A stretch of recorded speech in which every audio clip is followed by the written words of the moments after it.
मनीष सरकारी नौकरी करता है। सालों बाद मनीष को नौकरी से छुट्टी मिलती है, इसलिए वो घूमने के लिए आजमगढ़ पहुंच गया। मनीष इस जगह से अनजान था। कितने साल बाद आज मौका मिला है मुझे घूमने का। ये छुट्टी मैं वसूल करूंगा, बहुत मजे करूंगा। तभी मनीष ने सामने टंगा एक बोर्ड देखा। मनीष ने गांव के अंदर कदम रखा। ये गांव तो बहुत ही सुनसान है, कोई दिखाई भी नहीं दे रहा है यहाँ। बड़ी अजीब बात है ये। थोड़ी हवा चलती है। मनीष की आंखों में कुछ चला जाता है। उसे कोई चुड़ैल दिखती है और फिर वो गायब हो जाती है। मनीष डर जाता है। कौन है? कोई है यहाँ? तभी मनीष को कोई पीछे से धक्का देता है। देखो, मैं एक सरकारी नौकरी करता हूँ। मुझे कुछ हुआ ना तो तुम जो भी हो मुसीबत में आ जाओगे। मेरे सामने आओ। मनीष चुड़ैल को देख अपनी जान बचाने के लिए भागता है। वो दाहिनी ओर जाता है तो चुड़ैल वहां खड़ी हो जाती है और बाईं ओर जाता है तो चुड़ैल वहां आ जाती है। जहां जहां मनीष भागता, चुड़ैल वहीं आ जाती है। तू ही बोल रहा था ना, सामने आ तो मैं आ गई। अभी डर के भाग क्यों रहा है? मुझे जाने दो। तू तो पढ़ा लिखा दिखाई देता है। तुझे बाहर लिखा हुआ बोर्ड दिखाई नहीं दिया क्या? पढ़े लिखे लोगों का आना मना है, तो तू क्यों आया? माफ कर दो। तेरे जैसे लोगों ने मुझे बर्बाद कर दिया। पर मैंने तो कुछ किया भी नहीं। मैं तो यहाँ रहता भी नहीं हूँ। तेरे ही जैसा था मुकेश। कौन मुकेश? मैं अपने माँ बाप की इकलौती बेटी थी। मेरे माँ बाप के गुजरने के बाद मैं अकेली पड़ गई।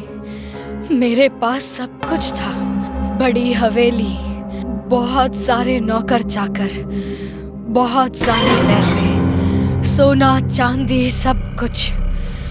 बस एक ही कमी थी, मैं अनपढ़ थी। रानी जी, मेरे पिताजी राजा जी का सारा हिसाब किताब संभालते थे। उस दुर्घटना में अपने माताजी पिताजी के साथ मेरे बाबा की भी मृत्यु हो गई। हाँ, हम जानते हैं मुकेश। मैं आपकी क्या सहायता कर सकती हूँ? पिताजी के अलावा मेरा कोई नहीं है इस दुनिया में। मैं कैसे अपनी जिंदगी गुजारूंगा? अगर आप मुझे कोई छोटा मोटा काम दे सकते तो बहुत अच्छा होता।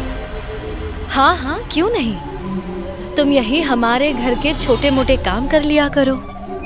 मुकेश हमेशा रानी जी के साथ रहा करता था, घर के छोटे मोटे काम किया करता था। एक दिन रानी जी हिसाब किताब की किताबें लेकर चिंतित बैठी थी। तभी मुकेश उनके पास आया। रानी जी, आप बहुत चिंतित दिख रही है। कोई परेशानी है क्या?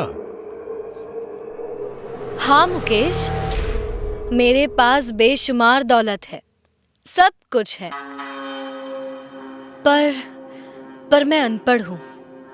मेरे पिताजी ने लाख कोशिश की मुझे पढ़ाने की, लेकिन मैं पढ़ नहीं पाई। काश थोड़ा पढ़ लिख लेती। अब इन सब को संभाल नहीं पा रही। हिसाब किताब मेरे बस की बात नहीं है मुकेश। बस इतनी सी बात? रानी जी, मेरे पिताजी आपके पिताजी का हिसाब किताब संभालते थे, और अगर आपको मुझ पर विश्वास है तो मैं आपका ये काम अवश्य कर सकता हूँ। तुमने तो मेरी उलझन ही सुलझा दी मुकेश। मुझे तुम पर पूरा विश्वास है। तुम आज से ही इन किताबों का भार संभाल लो। जब से मेरी जिंदगी में मुकेश आया था, मानो मेरी चिंता दूर हो गई हो, और मुकेश हमेशा मेरे आसपास रहता था। मुझे वो पसंद भी आने लगा था। रानी जी, ये कुछ कागज हैं। आपका अंगूठा चाहिए। मैं ये कागज पढ़ दूं? नहीं मुकेश, कोई जरूरत नहीं। मुझे तुम पर यकीन है। बोलो, कहाँ अंगूठा लगाना है? मैं मुकेश की हर बात मान लेती थी। जहाँ मुकेश अंगूठा लगाने को बोलता था, मैं लगा देती थी। मैंने तो मुकेश और मेरी शादी के सपने तक संजो रखे थे। पर उस दिन कुछ लोग आए। कौन हो तुम लोग?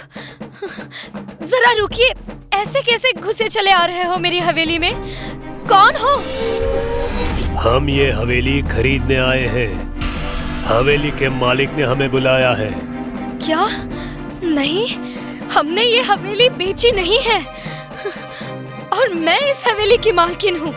अरे पर इन कागजात पर तो मुकेश का नाम है। मुकेश ने सब कुछ अपने नाम पर कर लिया, मुझे धोखा देकर, और मेरा सब कुछ छीन गया। मुकेश ने हवेली से धक्का मारकर मुझे निकाल दिया। मैं पुलिस के पास गई, कोर्ट भी गई। महलों में रहने वाली मैं सड़कों पर आ गई और ये मुझे बर्दाश्त नहीं हुआ। मैंने खुद अपनी जान दे दी।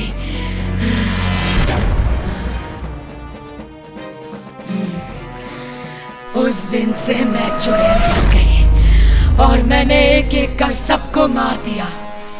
पर मुकेश मेरे हाथों से बच गया। पर मैं मुकेश नहीं हूँ, मुझे जाने दो। मुझे पता है तू मुकेश नहीं है, पर उसी का खून है। तेरे बाप का नाम मुकेश है ना? पिताजी की गलती की सजा मुझे मत दो, प्लीज। मनीष वहां से भागने लगता है। तभी जोर से आंधी आती है। मनीष कुछ देख नहीं पाता है। चुड़ैल मनीष को हवा में उठाकर पटक देती है। चुड़ैल ने मनीष की गर्दन धड़ से अलग कर दी और उसका सिर गांव के बाहर टंगे बोर्ड पर अटका दिया। इस गांव में पढ़े लिखों का आना मना है।